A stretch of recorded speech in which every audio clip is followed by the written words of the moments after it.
across the board in religions, water seems to feature prominently. Water as a symbol of life, water as a symbol of birth, water as a symbol of death, water as a symbol of cleansing, or water as a symbol of chaos. And so I think it's worth pausing to consider, what is it about water? In the Christian tradition, the imagery of baptism is multiple.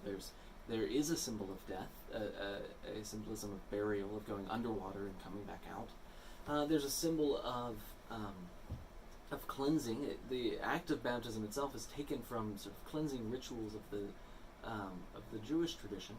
But there is also very prominently a symbol of rebirth. And as a parent, I think that sticks out to you, partly because in birth there's a lot of water. And when we, in our tradition, baptize children, we do it when they're babies. We usually within 8 weeks or so of them being born, we baptize them. And so I think that idea of coming out of water is still fresh on the mind of young parents as well. What's interesting to me then about the water is this idea that your child then is born into a different identity as well.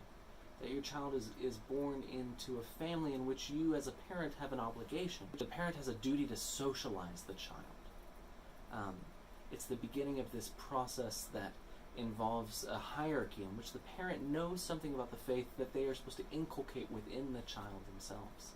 We'll see later, we'll talk about some other acts in the church in which the child is given admission through the parents. Thus children are situated within this concept as being members of a family rather than autonomous units.